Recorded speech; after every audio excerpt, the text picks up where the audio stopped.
Hey, this is Russell, and I work at the video store. I love this job because when the store is quiet, I get to watch movies and series and talk about them with my best friends that work here. Interesting people also pop in to rent something all the time. Each week, we can help you figure out what you could be watching on streaming platforms and out in cinemas. All right, let's do it. Let's open up the shop. Did you see that thing yesterday on the TV? It was ready, interesting!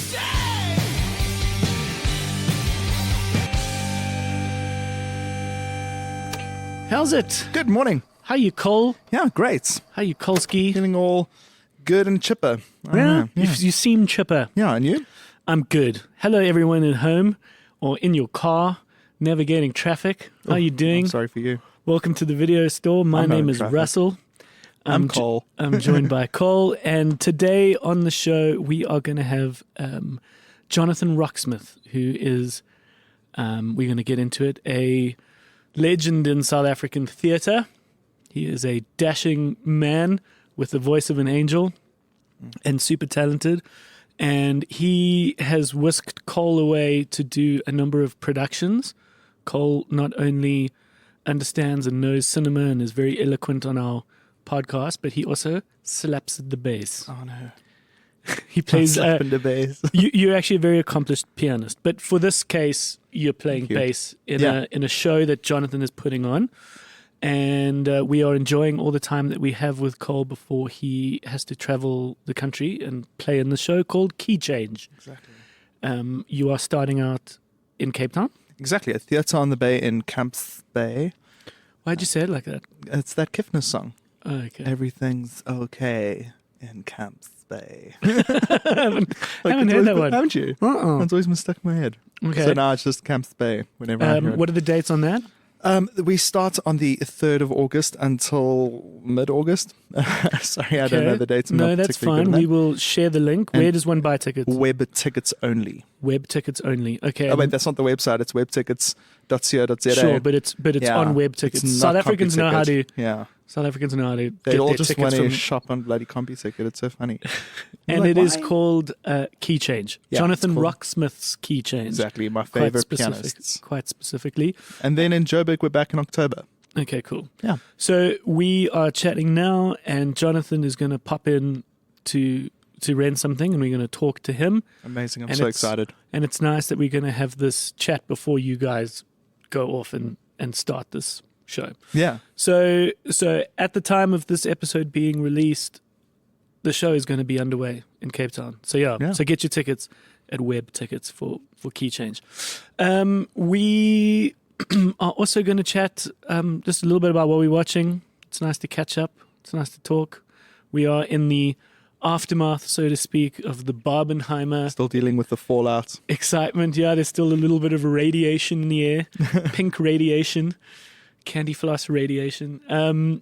Yeah, the exciting fact that these two very anticipated films came out on the same day, and there was much excitement, and it was very much largely encapsulated in last week's episode with Chris Chameleon, because myself and Gad did the double bill on the day.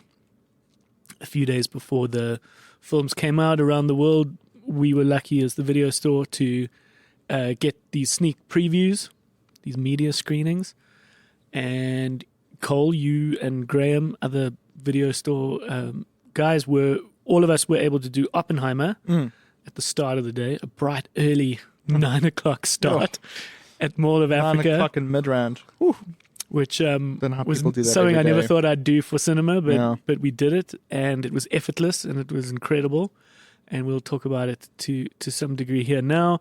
But then at the end of the night, only myself and Gad did Barbie, so that's why it was right that myself and Gad helmed last week's episode specifically about it. But I'd like to now hear from you, Cole, because you then later went on to watch Barbie, and you and Graham went. Yeah, we went to Rosebank at 6 o'clock on a Sunday evening, which was interesting because we couldn't get tickets. And that hasn't happened in a while.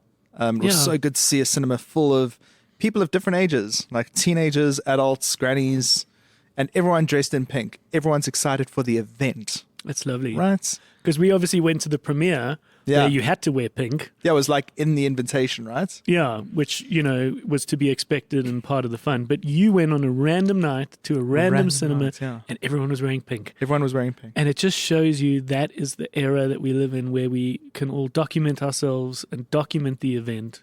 Yeah. And that's why it's important to dress up. Maybe people want to be part of the hashtag, maybe. It's great. But it's like whatever It's it is, the whatever the last- result is, there's excitement for the cinema and going to movies. And everyone's like, streaming's going to kill cinemas. And it's like, no. Not if the movie is an event. Not Yeah. if it can bring people together. And I think that's going to be the evolution of cinema, especially at the point of the pandemic, especially when cinemas were closed. The Bioscope, we got asked to be a part of a bunch of interviews. And I did a couple of interviews with Daily Maverick, Mail and Guardian, which was about what is the future of cinema. And I was like, nothing can beat the technology of something like IMAX. It's Yeah. incredible to see it on such a huge scale. And Yeah. we're seeing it now. That's what we want to see. Those are the movies that we, as the video store, have gone out for. Mission Impossible, Oppenheimer. Yeah. You have to see it there. And then the movies like Barbie, where you don't have to see it in IMAX, but you want to see it with other people. Yeah. You want to event it. It feels like Black Panther. Oh, yeah, totally. It's one like, of those moments where you want to be there with other people. Some movies you just want to be on a couch. Like you don't need to be with other people. But with Barbie, you want to feel that excitement. And that's the future of cinema, is going to be IMAXs and perhaps places like the Bioscope, where you got to quote along and you got to dress up and you're going to eat this and do this. And it makes cinema an event. Yeah, and the best thing about seeing it in a movie is, especially in something like the Rosebank cinemas, how big are they? Like 200, 300 people? Yeah. And hearing that final line in Barbie, you know what it is. Yeah. And seeing 300 people all simultaneously burst out laughing. Like that lovely. real, like you don't, like that, you can't experience that at home. And it's amazing. Yeah. The communal thing. It's lovely. So it's either that community build or that technical prowess. Yeah. But speaking of quote-alongs, we want to thank everyone who came out for Hot Fuzz last week. Yeah, It was thank you. certainly one of our best. We are gaining momentum with each of these video store presents nights that we're doing. And because we record here at the Bioscope, this is our home to some degree. This is where the video store is recorded out of. We naturally wanted to put on screenings. And we wanted to specifically make them be the movies that we think you should see. So that's why we chose Hot Fuzz, because it was just like, why have we not screened Hot Fuzz at the Bioscope yet? Have you not screened it I before? don't know. We haven't. Damn, I'm surprised by that. I think we did it once as like a classic movie Sunday, but it was premature. It was wrong. Now's the time to enjoy those movies more than ever before. We should just go full tilt and do the full cornetto. Well, I've actually been playing with that idea. I think perhaps at the end of this year, because we like to do marathons in Christmas, Okay. around Christmas time, because people got time. Yeah. Let's do a cornetto trilogy marathon. Oh, yes. And you get cornettos. You get cornettos. One for every movie. One 3 for- cornettos in one day. Lovely. What a treat. All right. So, yeah, I would like to, just before we get started, I'd love you to just give me a bit of a back of the box of Jonathan, because I don't know him that well. I know Okay. of him.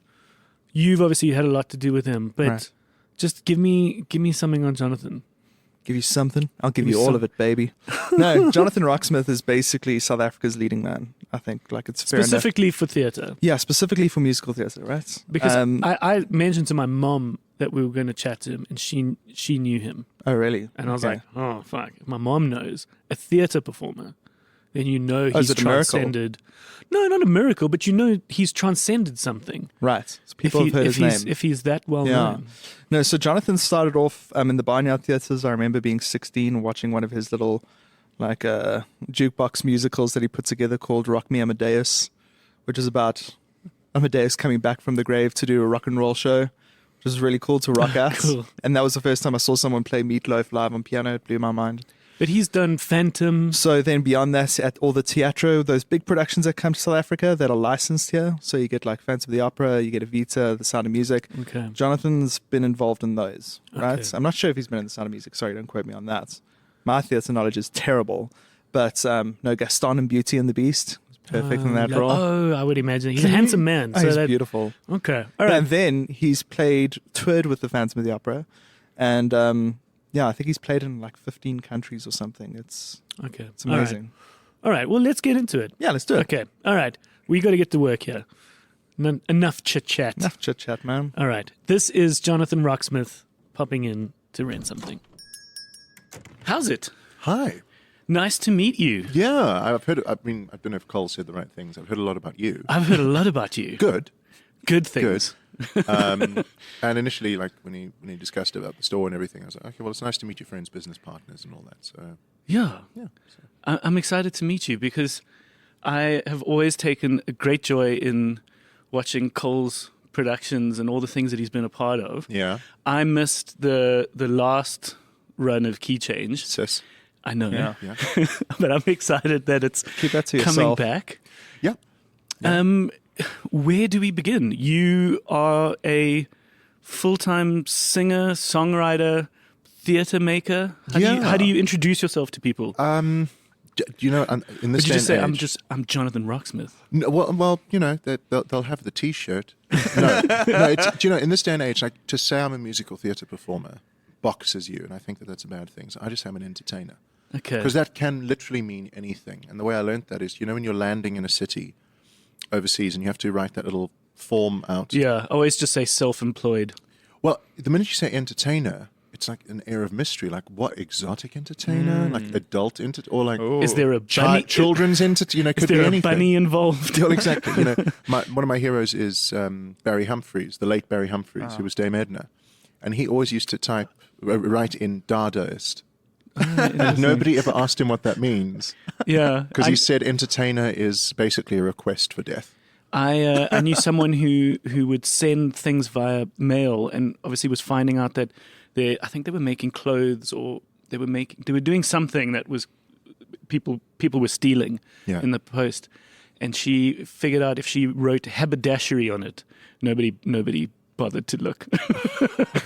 And then the extra fees and everything. Speaking of how you label yourself, my drumming teacher growing up, because I played drums and got drumming lessons, he used to call himself a mesogramophonologist, which was his That's Latin word for drumming.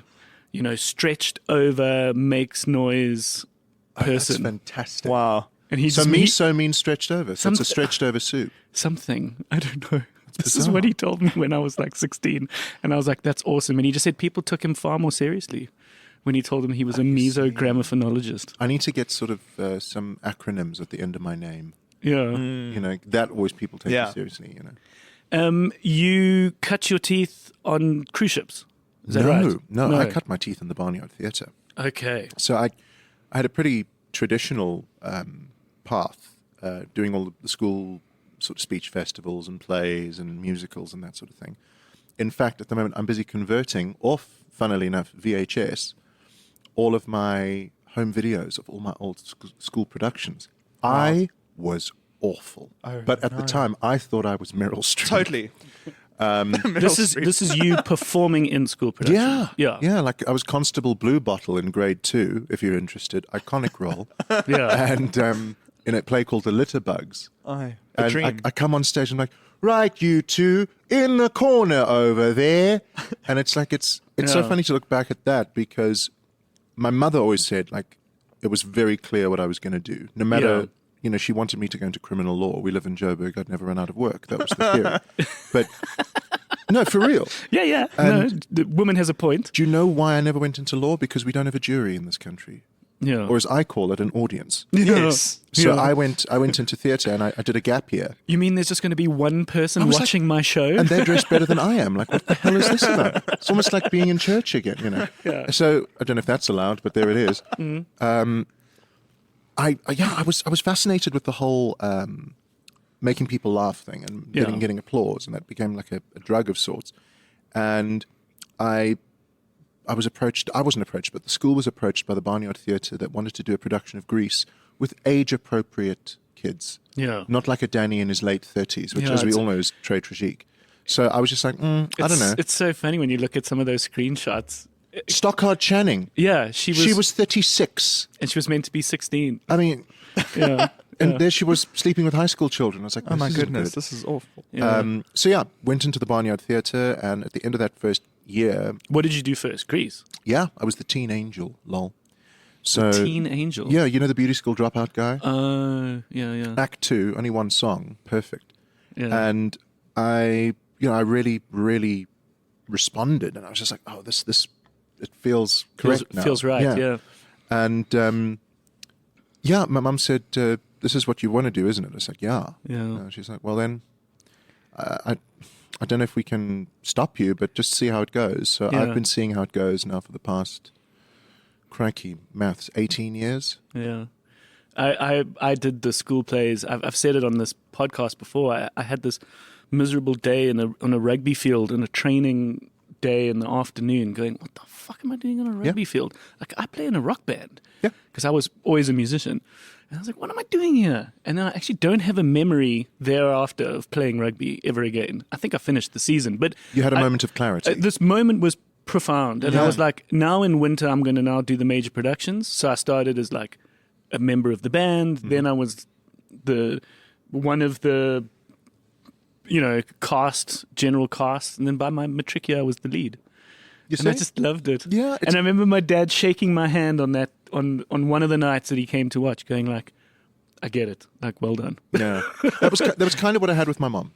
Yeah. Like in the foyer of the Barnyard Theatre, how picturesque. Yeah. And Like a parent knows when they see it. It wasn't so much that she was a parent. I think she was relating to me just as another human being, going, okay. And I think on some level she related because she didn't follow what she always wanted to do. She became a very successful, PA high up in corporate. But my mom was a very, very big people person. So I think she would have preferred to be like an organizer or like events or something like that. Yeah. And I think she, through gritted teeth, didn't want me to follow the same path. Yeah. Because there is that stigma that, actors that work in the theatre, when they get to age 50, are poor and only eat like cat food. Yeah. And it's not true. Like, there's the stigma that there's no money in theatre. There is money in theatre. I just don't think that there's financial planning. Okay. And I wish that they would add that to the syllabus in any college that teaches anything remotely to do with the arts. The Yeah. first thing Yeah. should be budgeting. The second thing should be compound interest, and why should you know it? Yeah. Because that's kind of any It's like freelancer, also quite frankly. teaching us tax and life guidance in high school. Yeah. And stuff like that. Like Yeah, the and then skills we teach can all the use. boys and girls and everyone else how to change a tire Yeah. and to sew a button on it. Shouldn't be related to what gender or sex you identify. Yeah, Everybody should know that. Yeah, Yeah. all the women in high school went to go do home ec and learn how to cook. And I remember there was one guy who was like, I want to do it. I want to be a chef. And it was weird that there was a dude doing home And now economics. try and find a female chef. Sure, but It's it's one of those ridiculous. like we should all Sure. be I grew up being useless at cooking. Yeah. Myself and Cole learned in lockdown how to like cook carrots. Well, was this useless. is kind of my point. Like, I was part of the first group of OBE kids. I Oh, was wild. I was 2001 to 2005. We were the first, which meant up until grade 10, you did every single subject, all 12. Okay. I mean, I think I still have like mild scoliosis because my school bag was so heavy with textbooks for 12 subjects. Remember textbooks? Yeah. That was quaint.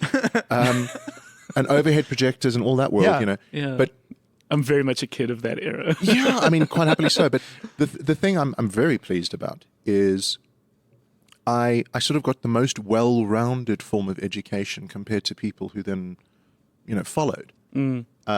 And whilst I think it was a wildly impractical system in terms of workload, the basics that we all had to learn and just sort of suffer through, I use today, except sine, cos, and tan. Like, what the hell is that? What does it mean? I actually did a talk at my high school. They invited me back to like address everybody, and I ended my speech with, and by the way, just so that you're all clear, you will never need sine, cos, or tan. And for a week, there was an embargo on maths homework. The kids wouldn't do it. Oh, serious? I incited my own little Les Mis at Northcliffe High School. Rad.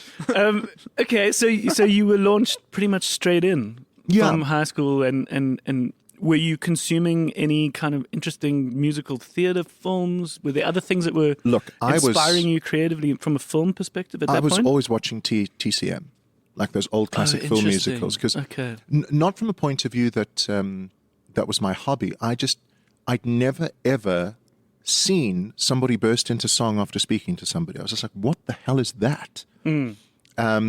And then there were these big, wildly, boldly produced movie musicals, like Singing in the Rain. If you watch the Broadway ballet in that is a fever dream. Yeah. Wild.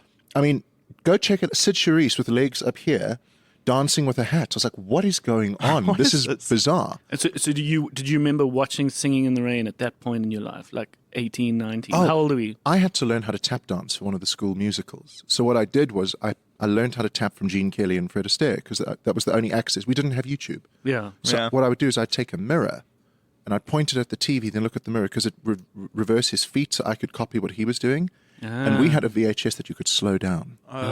So I'd watch it in slow motion and watch what he was doing, and I learned that way. So to a large degree, I would say that TCM was like one of my first serious lecturers. Okay. So in a way, as much as I had a chip on my shoulder about never studying, I'd already been through some sort of syllabus at MGM. It was kind of weird. Yeah. And by the time I got into a professional show, like people was often like a bit taken aback at my general knowledge, because I was genuinely fascinated by this. Yeah. And it was at a point where I think I was quite unpopular amongst certain older performers, because they'd say, oh yeah, Hairspray. And I would rattle off, okay, Hairspray was 2002, and it was Harvey Fierstein, Mark Shaman, and obviously Scott Whitman, because they were a couple. And I would just go off on a tangent. Yeah. Because I was talking to somebody in the theatre, so you were excited. they'd know. So the general knowledge, I think, initially started out as a compensation, but became an obsession. Yeah. And then from there, honestly, like I met the right people at the right places at the right times. It's interesting that you say your schooling, you didn't want to study, and it's how you say you must learn how to fix a tire, change a tire. Werner Herzog, the filmmaker, And famously, and Mandalorian star. Yeah. Thank you very much. he famously put together this sort of fun idea of a film school. I don't know how formal it was, but there was this idea that he set up this film school, basically a curriculum, but it was things like how to hotwire a car, how to jump a fence, how to negotiate. It was a great play on, you don't need to know Italian neorealism. You'll pick that up. Watch movies and you'll get it. Yeah. I remember. But there's practical life things that you need to survive, especially as a filmmaker, where you are not necessarily going to always wake up every day and live out your creative vision. You're going to be solving problems. Yeah. That's what a director does. I remember in film school learning of Werner Herzog, and that guy doing his guerrilla filmmaking, breaking all the rules shit. I remember like trying to find inspiration, figuring out what I was doing wrong. And I saw an interview of his, and I love doing storyboards because I also draw a lot. So it's like a perfect synthesis of those two things for me. And then I'm like looking for inspiration. I find an interview and he goes, storyboards are for cowards. He took it out to set. Yeah, I'm like, almost a little too on. He's like, No, we got it. I love that. He's got this dry German accent. It's crazy. There's a great documentary we once screened at the Bioscope called something like Journey to the End of the Earth, or it was all about Antarctica, and it was narrated by Werner Herzog. And there's this moment in penguin colonies where one might just disappear from the group. They're going on some kind of mission. Some part of nature compels this penguin to go off, but they've seen from research that these penguins never come back. These ones that do this kind of mission. It's almost like they've Like a pilgrimage kind of thing. Kind of, or maybe they know they're going to die. penguinage. Need to get Benedict Cumberbatch to say it. He's the best. Penguin. But there's this great scene where this penguin is just sort of walking away from everyone, and he's like, "The lonely penguin is never going to come back." And it's just great. And he put a tux on to leave, left in formal wear. I love that. Okay. It's almost like the alternate director's cut of Mary Poppins after the tea party, just the one penguin leaves and just walks into the school. Van Antwerp starts narrating. The lonely penguin. Let's get back on to talking about how the Barnyard led you to musical theatre more. So I think I do need to preface this and say there's some sort of fashionable thing in the theatre industry to bash the Barnyard because they just do little compilation rock shows and, there's no craft and process and blah, blah, blah. And this is people who are saying that because they either come from subsidized backgrounds or they couldn't get into the Barnyard. Okay. And if you've been in the Barnyard and you've done it, you know what you can talk about if you didn't like certain things, and you're allowed to because you've done it. Yeah. But if anybody else does, it's one of the things that actually riles me. Yeah. Because I think Barnyard Theatre and Children's Theatre are two of the most important gateway theatres we have. No, we just in terms of need an audience for the spaces. next 10 years. Yeah. Because I think what people have missed, especially with something like the Barnyard, and let's be honest, the Barnyard's been around for ages. It started out in Plettenberg Bay in a literal barn Okay. and became one of the most successful theatre franchises. Post-COVID, it has dipped a little bit, but it is still there. And during COVID, I actually went back to the Barnyard because I thought, well, we have to start somewhere. And the venues were so big, you could do social distancing and still get enough people in. So we did an Elton John series of concerts. We did a Billy Joel series of concerts. And it was so cool to go back, and I was reminded why starting in the Barnyard was so important. I think what it does is it strips away the stigma that the theatre's for rich old whites. Yeah.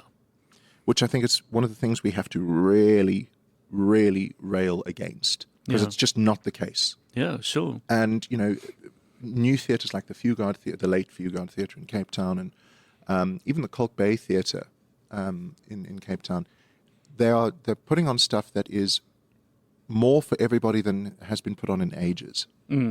And when I started in the Barnyard, what was so cool is, yes, I had aspirations to go and work at the Joburg, back in those days, the Civic Theatre. Yeah, sure. That's the pinnacle. We didn't have the Teatro yet.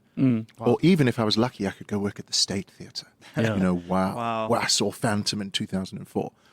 But I think the thing about the Barnyard indirect training is that if you can get through a Barnyard show and make it work with limited resources and limited infrastructure and limited gear and equipment and still put on an amazing show that makes people really happy, the more you get in other venues around the world, you'll appreciate that more. Yeah. So it sets you up to succeed with more by starting out with less. Yeah, sure. That said, I had some of the best times of my life in the Barnyard Theatre. That's cool. Hands down, because it was a far more collaborative, I think, by necessity. You have to be collaborative to work in the Barnyard. Like you say about direction with problem solving, the Barnyard had that as part of its milieu. Yeah. It was a rustic, no frills, no pretense. We're here to have, I'm getting emotional. We're here to give people a good time. Yeah. And I think that at the end of the day should be the goal. Yeah. As much as we need to tell stories and that, the end goal of entertainment is to entertain. Is to entertain, yeah. And from there, I went into Beauty and the Beast at the Teatro. Like, it was one hell of a jump. Suddenly, I'm looking in the wings, and there are people in the wings. Like, what the hell are they doing there? We don't have that. Yeah. But, that's a stage manager. Oh, that's a technical director. Yeah. Oh, those are stagehands. Like, the luxury of it all. Mm-hmm. And I sort of carried on. And I think between working in the Barnyard, and I have to do a mention of Ian von Memety here. Yes. He was directing the Barnyard production of Grease, and we then did the Buddy Holly story the next year. I want to talk about Buddy Holly. So yeah, Karen. And it was there that I started realizing, okay, so Ian is a professional in the entertainment industry, but he doesn't just do musicals. He writes his own stuff. He composes. He does corporates. He does MCs. He does television. He does, and I realized, okay. It doesn't just have to be the Barnyard. Yeah. The trick of being a successful entertainer in this country is to not say I'm a musical theatre performer. All right. Look how we've come all the way back to the first. Do you like that? To the first Do you question. like that? Well done. There you go. Just before we get into Buddy Holly, there was one mention about when you were talking about how you can make a life out of it. There was one important thing to go back to, which is the fact that musicians often don't know about the royalty agencies, Oh my gosh. and how Yeah. every time you perform your own composition, you can submit that and you can get royalties. Oh yeah. You know, just by that, even if your song isn't on radio, if you've gone to a club or a bar and you've played your songs, you've got to fill out the form, submit it, and you can get money as a result. I was very lucky enough to play a very big arena last week.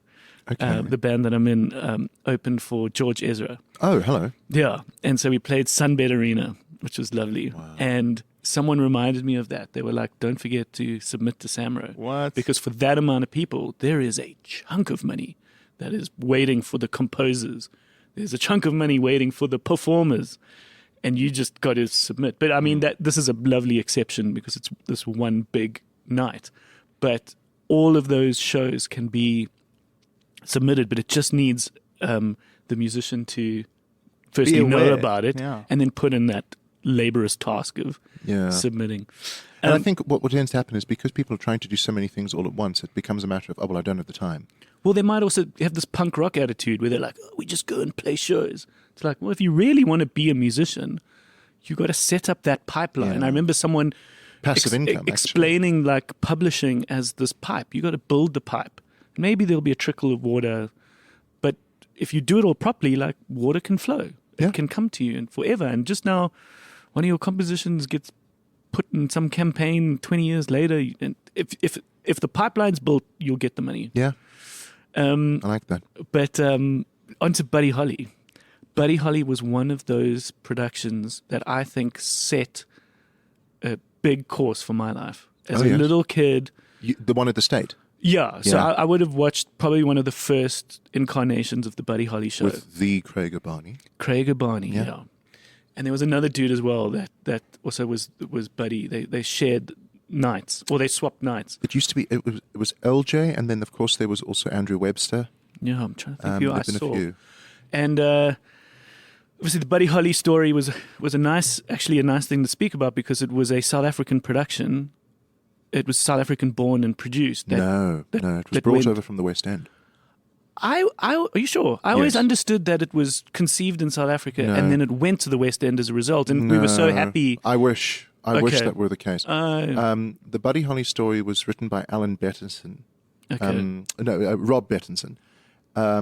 It started out on Broadway, I think it was 89, and it Okay. starred a guy called Paul Hip, Okay. and he was nominated for a Tony and the whole spiel. It went to London, and I think London became a huge hit, and with our ties to England, Yeah. the big thing that we used to have with PACT and NAPAC and all those sort of associations is we were getting Broadway replicas Yeah. into South Africa like as the second or third stop around the world. What? These days, a show happens on Broadway, it transfers to the West End, and then maybe Australia, and then it goes on big world tours. Yeah. We used to be Australia. We'd get it second or Okay. third in the Okay. world. So productions like Crazy for You that they had, I think it was 93. And I think it was only on Broadway 91, 92. So we were getting it that fresh. Okay. And So, literally as per the original designs, because the State Theatre could accommodate any size set from around the world. We had one of the best theatres in the world for quite some time. okay. So the Buddy Holly was brought over. I think Pierre van Pletzen did a slightly different approach with it. Okay. And by the way, if this is incorrect, I'd love to hear and see Yeah. how it was different, because in terms of production rights, that would have been a minefield to negotiate. Okay. So perhaps But we got pretty much a full-scale replica okay. of that production. And Okay. because it came from London, they saw Craig and said, do you know what? Let's have you join the production in London. That's what What? And happened. then we want you to Okay. come to Australia and play it there. I mean, Craig was nominated for Olivier's. He was nominated for Helpman Awards in Australia.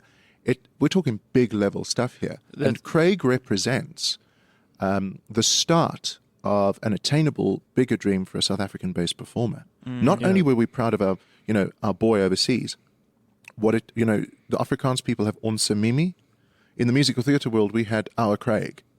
And Yeah. then Amra Faye joined that with Chicago and paved the way, which we can touch on later, for other performers such as myself Yeah, who also want to join that roster. It's representation. It's you seeing yourself. Absolutely. I can be that. I just love the story of the story of Buddy Holly, how he became the band, the love of passion, making music, and but specifically seeing those guys perform, and just a part of me, as a little kid, I was probably 10 or 11. I was like, yep, no, I want to do that. Because they were actually playing. I want to do that. Yeah, I think that's the big trick. You know, as soon as you see I think there's still an amazing magic about watching another human being play an instrument for real in front of you. Because there's an added sort of subconscious danger. This could go wrong. He could make a mistake. They could make a mistake, or something might not go according to plan. Like everything is a slight risk. And I think those stakes are really amazing. And then when you see somebody like Craig play a Johnny B. Good solo and then put it behind his head, like all that stuff, and then he's singing, and then he's being charming, and then he's being like a really cool, sexy leading man. Like it's amazing because it's a guy. And I think as much as we try and pretend that doesn't exist these days, it's still very much there in sectors of society where you still need to convince some guys in the audience that it's cool to be on stage, and it's cool to sing, and it's cool to play an instrument. Yeah. There's still an element of that. Not as much as it was, but it is still there. Sure.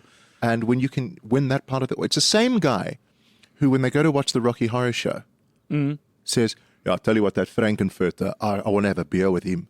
If you can, if you win can him over. Exactly, and it's still there. Yeah. So did you watch that original production? No, Okay. I never saw it. I Okay. didn't. I'd heard about it. I think I had a cassette of the original South African production.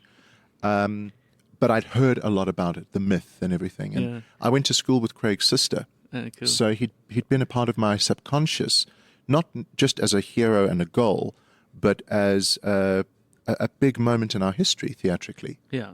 And then he actually came to the high school. He flew in from London about 2004 to come and visit Jess. And I was like, oh my God, it's Craig Barney. Wild. Yeah. And then years later, I got to work with him in my own show, Great Balls of Fire, where I wrote a part for him. So it was like, it was such a weird thing. I mean, I think I've been quite cavalier and casual about relaying what that meant to me to him, because, you know, we're just guys and, you know, it's fine and blah. But it really was a big deal. And the point about Buddy Holly that I'm trying to get back to is his story is actually quite dull. He didn't do a lot. Yeah. The most exciting thing that happened to him, quite frankly, is he got killed in a plane crash. Too young, yeah. But what it did is it set the precedent for Forever Young. Buddy Holly, Marilyn Monroe, James Dean, you know, all of that kind of stuff. Right, Kurt Cobain, all And of then, them. exactly. Yeah. And then you tell that story to a South African. I mean, I just watched the production now at Artscape before it came to the Teatro. And I still saw the same effect on audience members. Where 1 minute they're dancing in the aisles, and the next minute they're sitting there like absolutely shattered. I've got one for you. Have you seen Tick Tick Boom Yes. on Netflix? Okay, have you seen it, Cole? No. Speaking of dying too soon, this is the biopic starring Andrew Garfield of the guy who Jonathan Larson, who made Rent, which was one of these musical hits that we're talking about. Oh, yeah. A lot of stuff gets made, but every now and again one gets a hit, like a breakout hit. And Rent was that. It was the hit. Hamilton of its day. It was the Hamilton of its day. What are we talking? Early 90s? That was 94. Mid-90s. 93, 94, yeah. Obviously, a big part of the 90s was the AIDS epidemic, and so it's flavored and sort of themed around that. Bunch of people living in New York, right? And Tick Tick Boom is the play he did just before Rent. Yes. And it was about him being a 30-something, not having a musical. It was very like meta about himself. And he, this film is on Netflix, and it's incredible. And it's this incredibly sad ending, bittersweet ending, because he creates Rent, and I think he then passes away. Yeah. About a week after it opens or something. No, before. it was the day before. The day before. What? Yeah, he had a pulmonary attack. Yeah. And people initially thought, oh, he died of HIV because he was gay and blah, blah. No, he was actually straight. Yeah. People don't realize this. Jonathan Larson was straight. And the fact that he was able to write a song like One Song Glory or Seasons of Love or, you know, like the whole section, because it's based on La Boheme, Rent. Okay. It's the same plot. And, you know, struggling artists in New York trying to get by, facing death of their peers and that sort of thing. There's also a touch of Romeo and Juliet. It's Shakespearean and operatic and then set with a 90s sort of feel. It's amazing. But then you look at Tick Tick Boom, and the reason I'm obsessed with Tick Tick Boom is it's one of the very few musicals that require a pianist. Okay.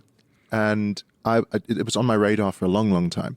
And when I saw they were making a musical of that, it was spearheaded. One of the producers is Lin-Manuel Miranda of Yes. Hamilton, Yeah. who was so influenced by Jonathan Larson, amongst other people. So it just goes to show like the cycle of it. Yeah. So just to bring it back to this, like in a way, Rent was to Lin-Manuel Miranda, I suppose, in a way, what the shows I did at the Barnyard were for me. Yeah. Wanting to go back to that and honor that and grow from that because of the inspiration it provided. And I think as much as we like to immortalize the American theater industry compared to South Africa, I mean, they've been around for much longer. The similarity between the two, I was just in New York now for about 6 weeks, and what I picked up there was the big similarity is we now have a lot more artists coming through who don't apologize for the fact that they look back and cite their heroes and honor their heroes and want to tell stories today in a way that's inspired by, but they're going to advance what they learned from those guys back then. It's phenomenal to see. Like Sylvain Strike, if you look at what Sylvain's doing now. Yeah. Did you see Firefly at Monty? Like incredible stuff, but you can see some of her influences way back to the early Pack days. Yeah. It's amazing. I did do some studying. I was at Wits and I did a BADA, and I loved the whole John Carney, Winston and China. That sort of black box theatre stuff. That was very also seminal for me. Also, which is one of the first South Africans ever to win a Tony yeah, in the 70s. yeah. For was it Albert, I think. It could have been. I know that there is a TV recording of the one that has got like a young Matthew Broderick in it. Wow. So it's amazing who was around. Wasn't that Master Harold? Master Harold and Yeah. the Boys. Yeah. Yeah. So that's also lovely and super inspiring that you can make this black box theatre, the term being that often there was literal black boxes. There was no big stage productions and things. Well, it's kind of where we are now, Yeah. with theatre coming back. And lots of, the term pop-up theatre and pop-up venues and that sort of thing, where it's purely about a humble space where people who perhaps have performed on big stages all around the world are still around, they're still here, and they still want the theatre to survive, and they have stories to tell. And what it does is it actually inspires the theatre maker or storyteller to be more theatrical. Like, if I'm telling a story that involves a flood, basically all people need in this day and age is a sheet and a couple of torches, and they can create an entire flood on stage. Your imagination. And they would runs wild. not have come up with that if they were in a fully subsidized theatre with anything that you'd like, budget-wise. Yeah. And the impact of that is far better than an LED screen on stage. Yeah. No, It's quite exciting. So what is Key Change for you? That's the production that you have now been developing. Yeah. You two, Cole and yourself. Yeah. Jonathan are about to go to Cape Town for a run. Then it comes to Joburg. What is Key Change for you? So essentially, I have always wanted to. So I was part of a handful of keys for many, many years. Yeah, shout out to Ian von Memety. Rudolf Kulein, Brian Schimmel, Jeremy Quickfall. I grew up going to those plays. I remember going to Handful of Keys, which was just this fun, delightful celebration of piano-based And music. you want to talk about similar black box origins, where it was just two guys, two pianos, 2 hours, couple of things that looked like trees, a mirror, and two pianos. That's it. That's all they had. And they had like modest costumes by Carlo Speto back in the day. And the advance bookings, as Ian would say, were 2 nuns, a lemming, and a packet of chips. That was the advance bookings. What does that mean? Nobody. Oh. And it became 2 this, nuns, a lemon, and a packet of chips. a lemming. A lemming. You know, the ones that throw themselves on Yeah, hills. that The one game, that didn't. that computer It's an game. only lemming bent about a handful of keys. You know, that sort of thing. And what was so crazy is it became this, they had their finger on the zeitgeist of South African humor. It was Yeah. 94. Yeah, Very weird time. yeah. And they just found a way to level everybody by making everybody laugh, Yeah, no matter who came to the theatre. yeah, And it became a very valuable and I think important lesson for theatre makers. Don't set out to write a hit. Write what you know honestly. And if you're lucky, and if you're having fun doing it, I remember watching them having so much fun because there was that one scene where didn't they like swap? Yeah. They like sort of ran to each other's pianos. Yeah, the and- rock and roll section. Yeah, Yeah, it's crazy because it sticks in my head if you're 20 years lucky, later. Harry Sideropoulos has this wonderful saying. Your aim in the theatre should be for something that you've created to be received in the way at which it was created, and I've never Okay. forgotten that. Okay. So if you create it with joy, it should be met with joy. Yeah. And key change, I've been sort of. I mean, when we first did Elton John, I mean, I was still thinking about stuff. I think we had a brief chat. I was like, I want to do a piano show one day with all It was the so pianists. nascent back then. So it's been something that's been building up for a while because I did a handful of keys. I'm not going to do it again. Its time has come and gone for me. Okay, so you actually did the production. Oh, You- yeah. Yeah. I did it for about 8 years. Okay. I took over from Jeremy Quickfall around 2008. That was the one that I saw for the first time. Yeah. Twice. Yeah. So from there, I've always wanted to do a piano show. Yeah. But in the past, I've been locked into one composer per show. So Elton John, Billy Joel, Jerry Lee Lewis, Marvin Hamlish. And it's a lot of the thing about going to an Elton John show is you really have to like Elton John, Yeah. or Billy Joel, or Yeah. whoever. And if you have listened to 3 Elton John songs and that's enough for you, well, there's still another 12 coming your way. So, Yeah.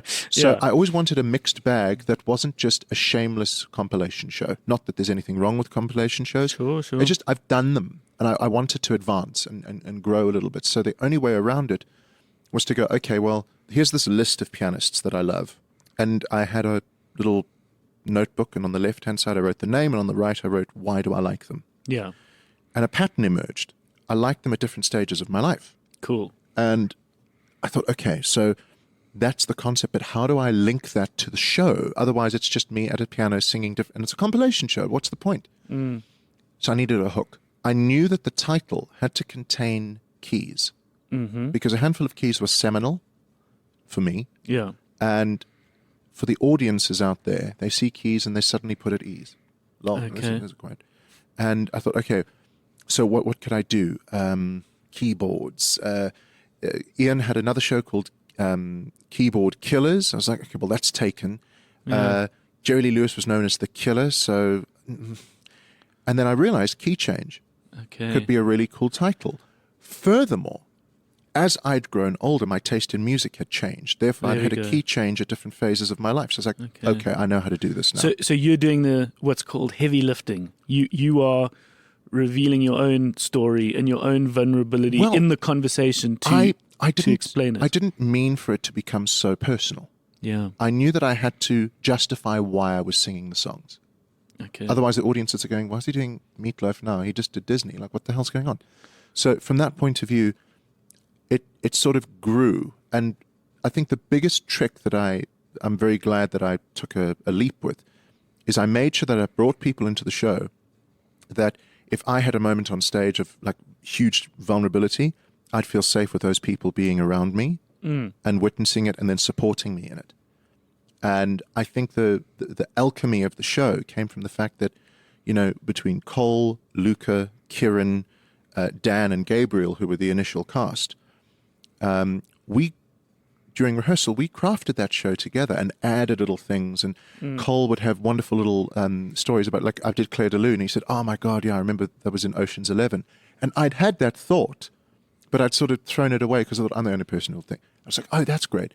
And so we all sort of built it.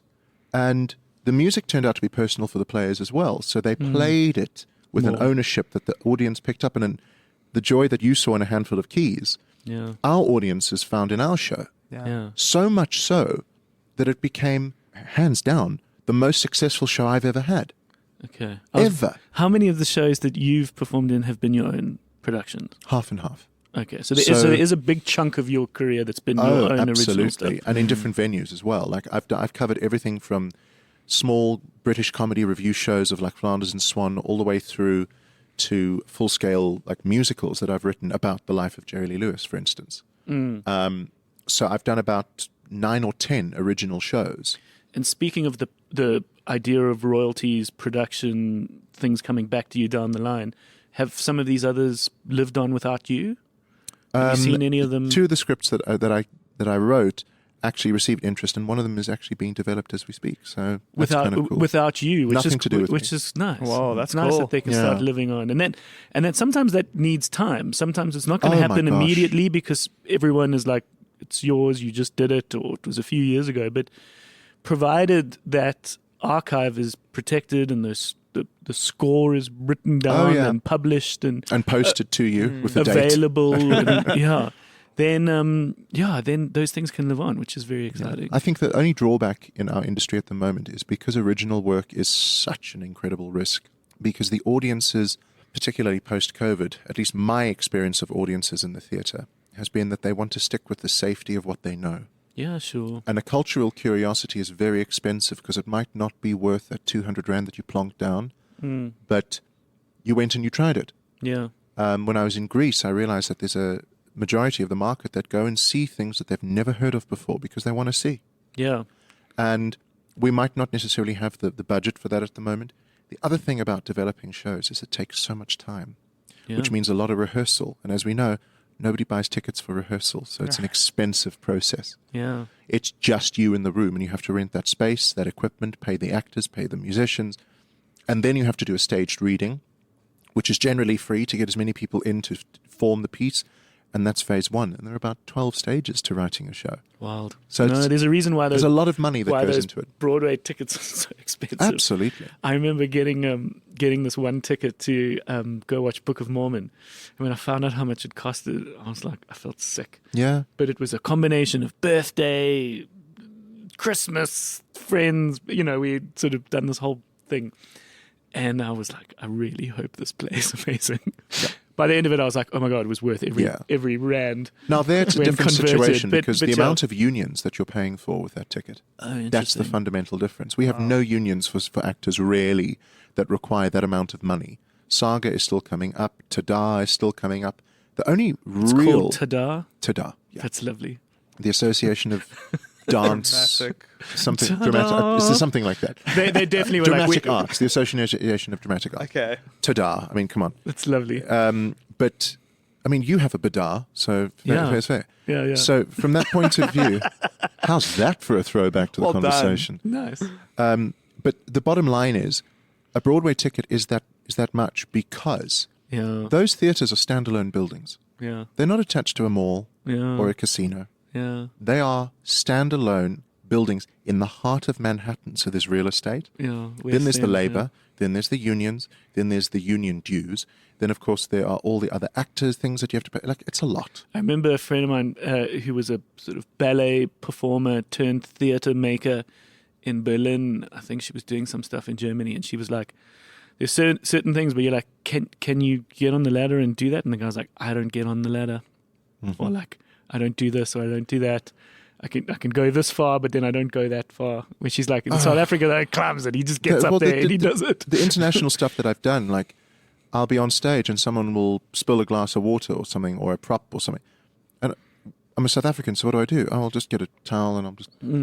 please don't no. touch that. That's my job. Please leave that alone. Yeah, yeah. Just like, whoa. And I think there is such a thing as over-unionization. Sure. I think that can get in the way of the immediacy of that moment that where a collaboration needs to happen. As soon as you halt it with various permissions, it becomes very difficult to get that momentum going. Sure. Yeah. So I'm not bashing it. I'm not putting it down. What I'm saying is, because I've experienced another way around it that really, worked with results, I'd hate for that to not be a possibility for me. Yeah. Oh, that actually happened to me once, my first commercial. So I'd done 12 short films and a whole bunch of like other things Bit of a for humble brag brands. there. But Well, it's student films, let's like lipstick on a pig situation there, but bad short films. And the then did my Nicolas first Cage of the Academy. so on my first commercial, glass dropped on the floor as part of the plot. And then we needed to move on. And because we'd done these hustling student films, and Russ will know this as well, I just like leapt forward and I'm like, cool, I got the dustpan and I'm starting. The makeup lady, who's a little bit older than me and more experienced, she's like, Cole, what are you doing? Stop. Go away. You're the director. Sit in your chair.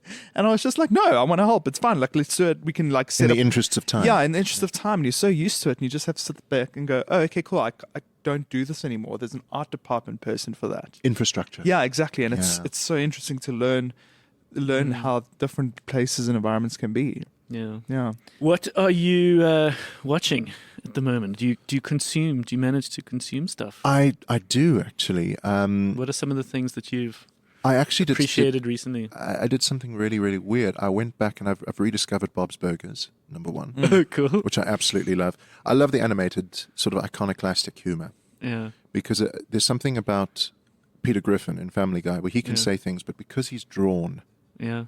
there's a safety net there. Yeah. I mean, they're becoming a little bit PC, which is kind of taking away from the whole point of the show. But I'm a big Ricky Gervais fan, so that's my style of humor. So I'm a bit late to the party with like Schitt's Creek. Sure. But you enjoying it?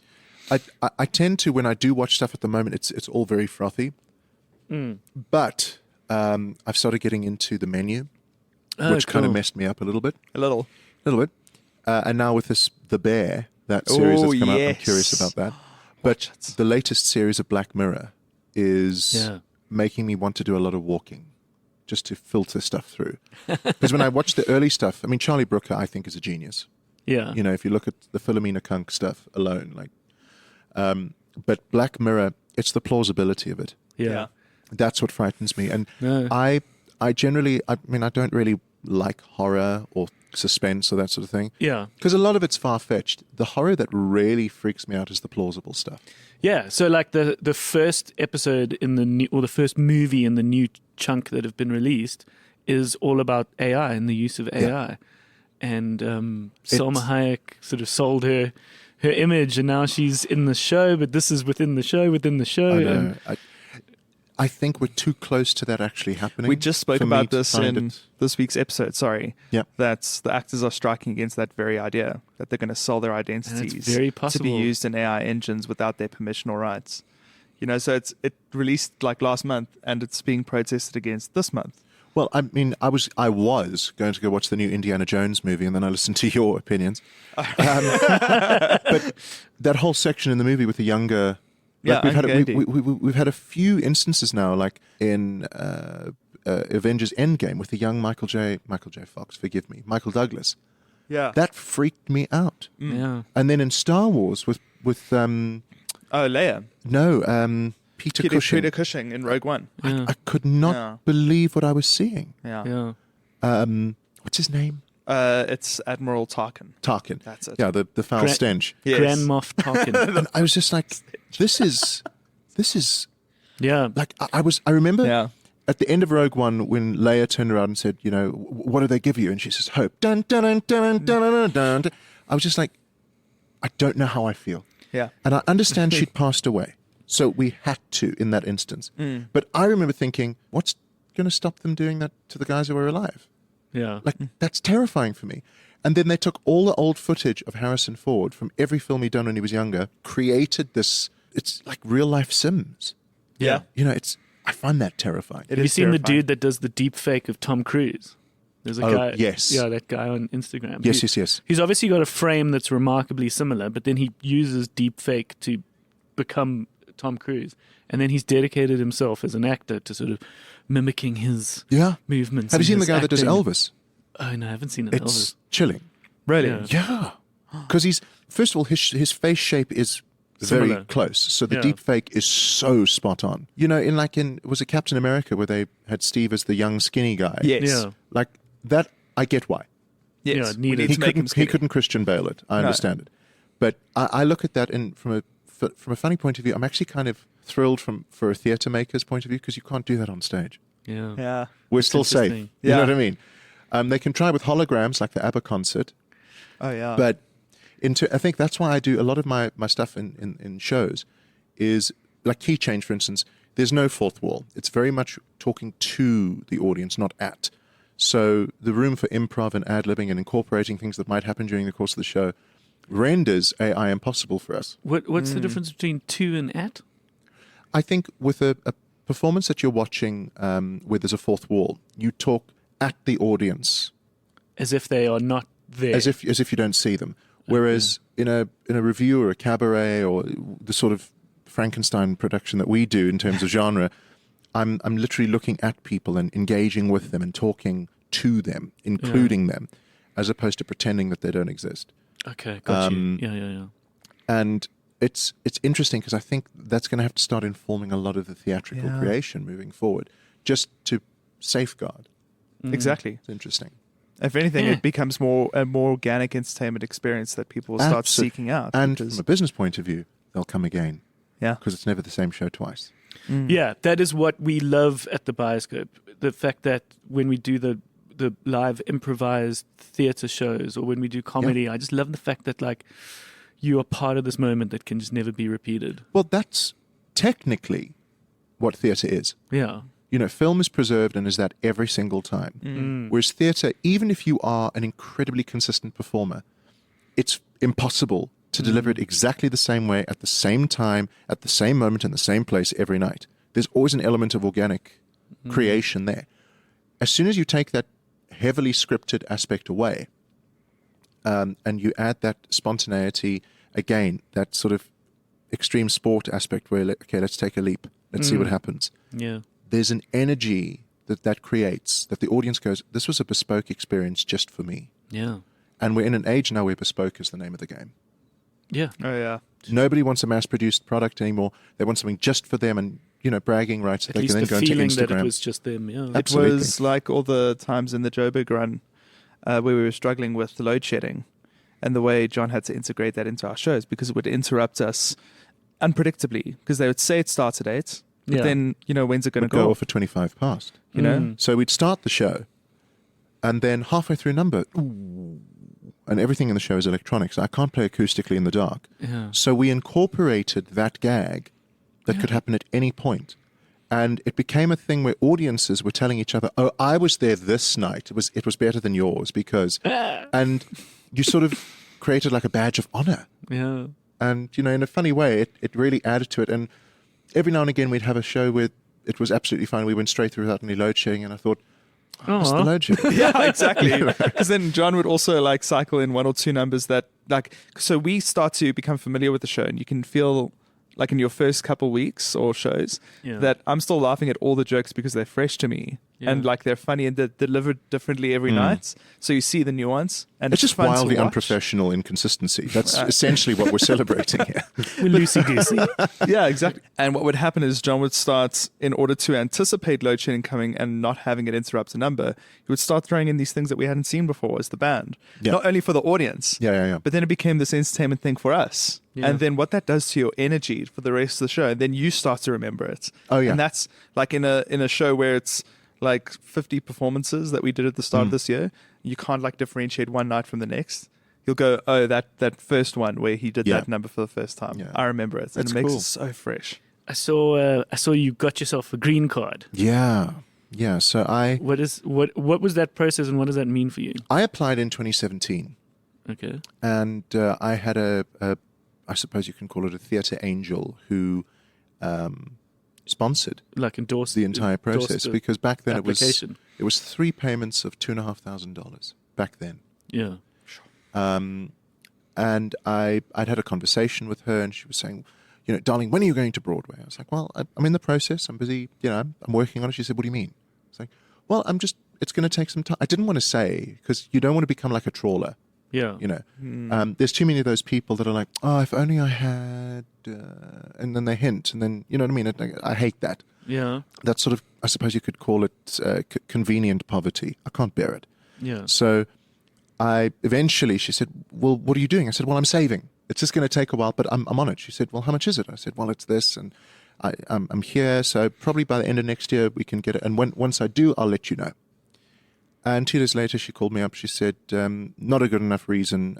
If you can guarantee me 2 house seats for your first show on Broadway, it's done. Oh, wild. Started the process. It was going very well. And you basically have to compile. So back then, I was applying for an alien of extraordinary ability visa, which I think is so cool. That is awesome. Yeah. And I had to compile a book of reviews, box office receipts, letters of recommendation, endorsement, blah, blah, blah. Yeah, which is to basically justify to the government why you are exceptional, why this can't be done by someone there. And what I'd be able to contribute to the economy. Yes. That's a big part of it, because it's a business there. Yeah.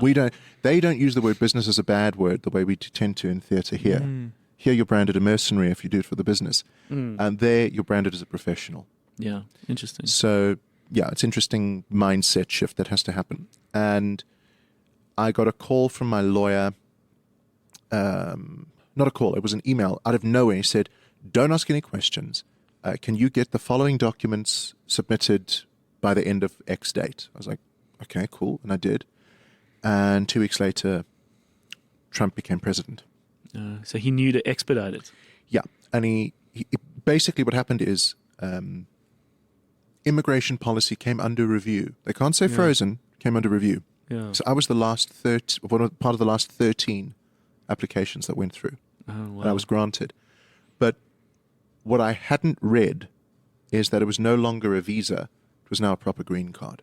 I'd been upgraded Yeah, on because the strength of my case. a green card is quite a special thing because it effectively is, it's got the sort of functionality of a visa, but it's a more long-term permanent. It's basically citizenship without the ability to vote. Yeah. So it's like it's your ability to work and live, but you're not an actual citizen yet. Yeah. I don't think within other 3 countries years, have that. If you keep Yeah. it going, within 3 years you can apply for citizenship. Yeah. So long 3 as you're not years? out of the country for more than six months at a Yeah. time. Wow. That's it. So So is your plan at this point, now that you've got the actual card, is your plan to get over there? yeah, I mean, I'm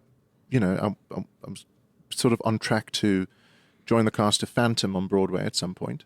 That Lovely. was kind of happening, but then it closed. Okay. Lol.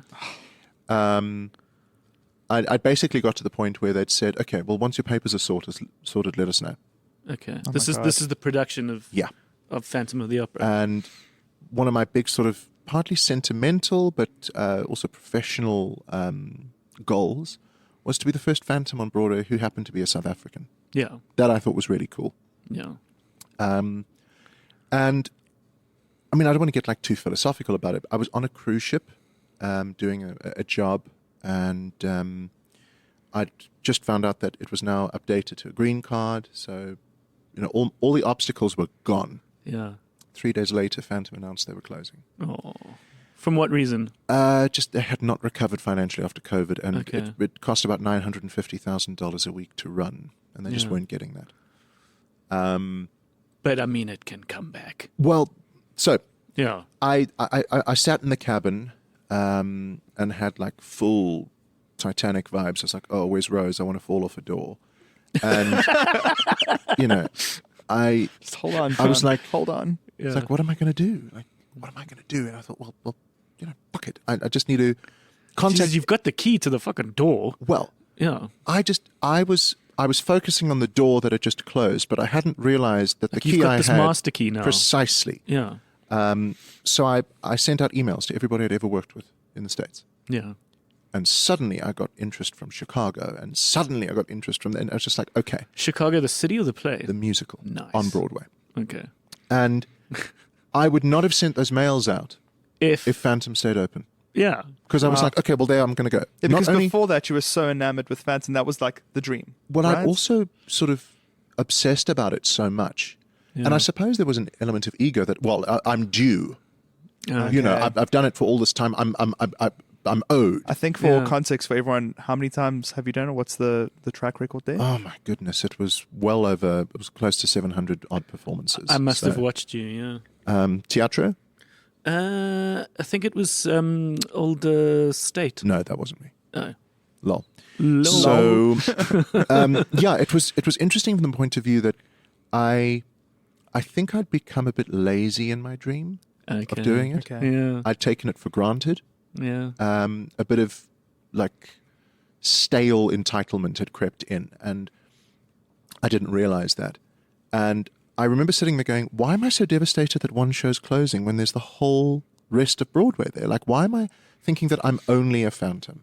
Yeah. So started that journey, and recently I went to the States for 6 weeks. 2 reasons. Number one, I needed to be in the country whilst the green card was being printed, Yeah. because then they know you're there. Okay. Secondly, I thought, well, let me just, while I'm waiting for that process, before I head home, let me go and meet people. Let me go and Yeah. talk to people. Let me go and sing for people. And I did.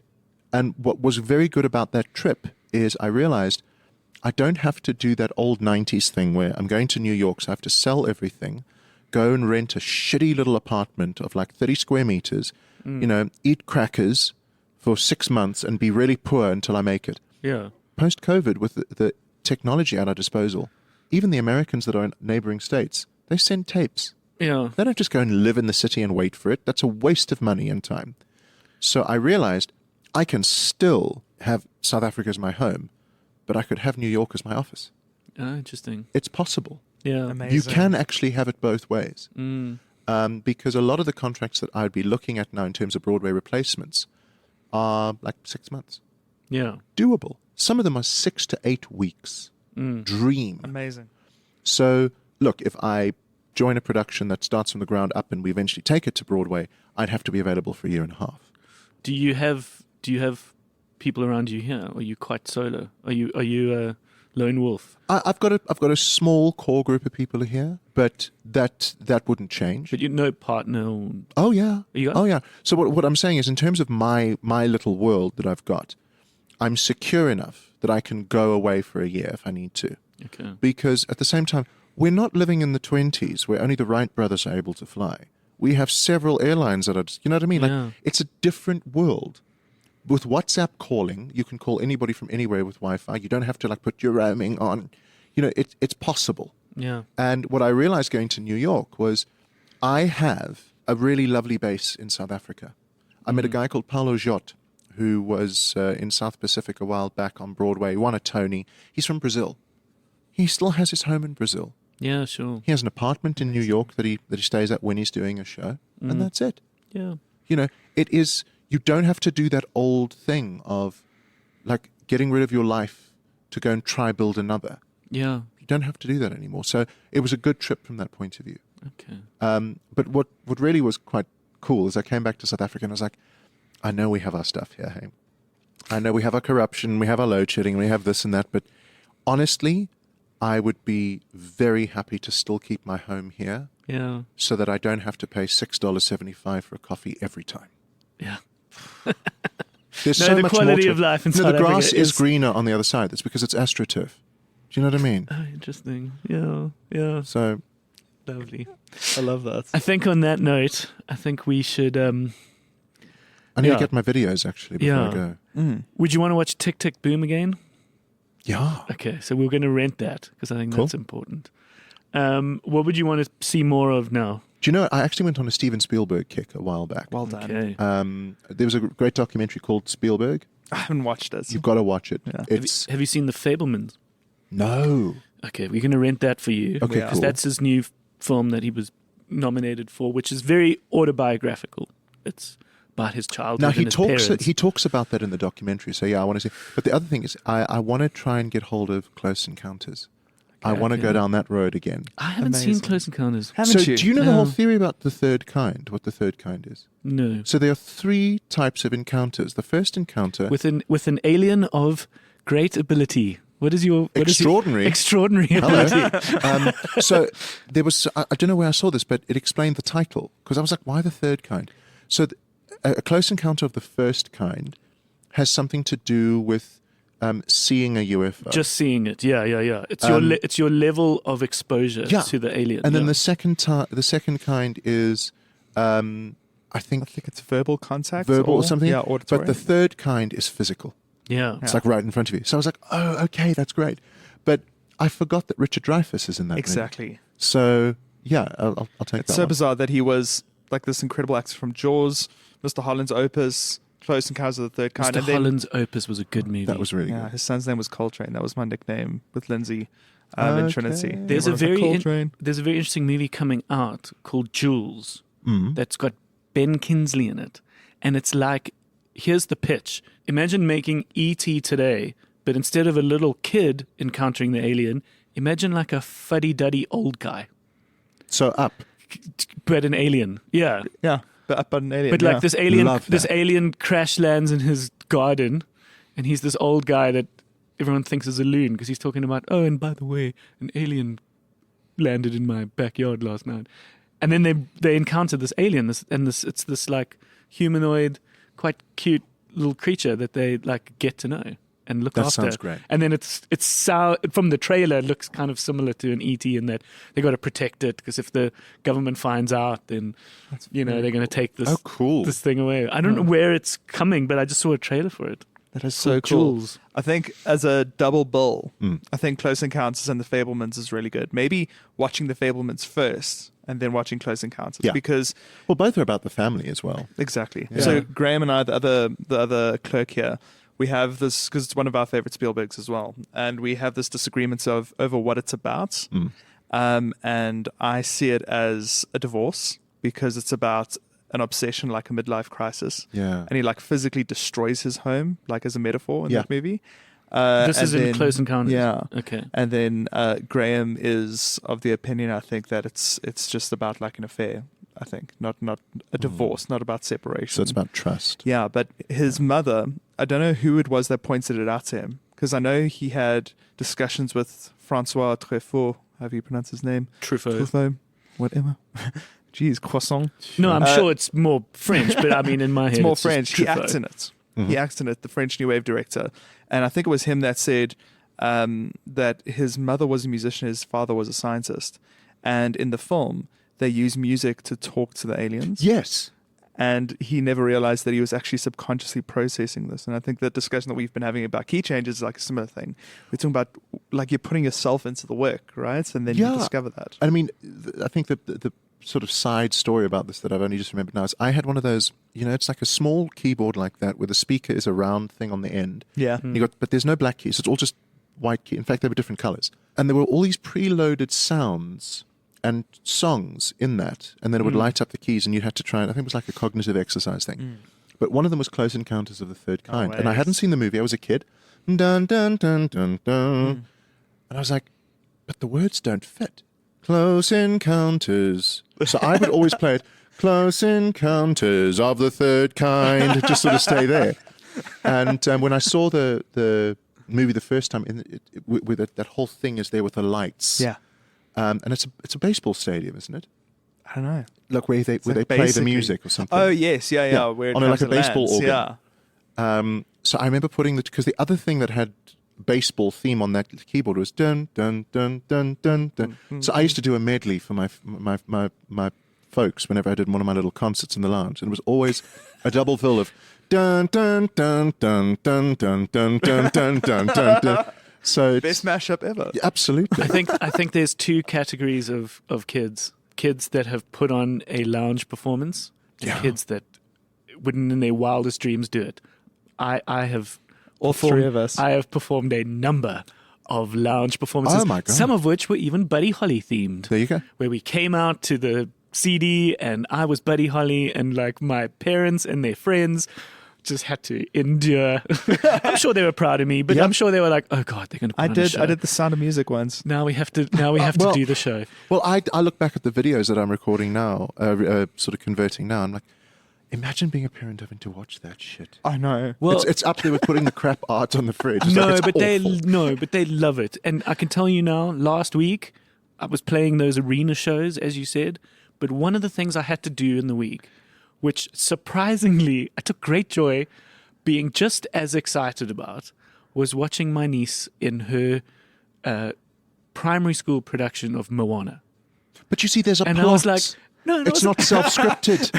But I was like, this is so lovely that I get to go back to these school plays and I'm now watching a member of my family and it was lovely. There was a moment where I was like, just remember this is primary school. Like Yeah. High school will be of a higher caliber because there were a few times where I was like, oh, this other person is a bit cheesy. Yeah. Or like we could have staged that a bit better. But I was like, primary school, remember it's primary school. I mean, it's different. It's a member of your family. I suppose I have to. And she had this one scene.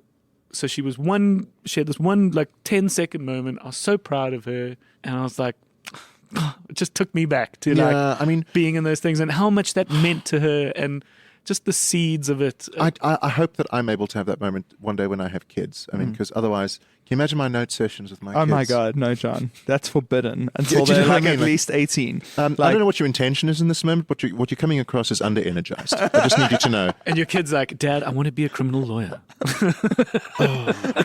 Oh my gosh.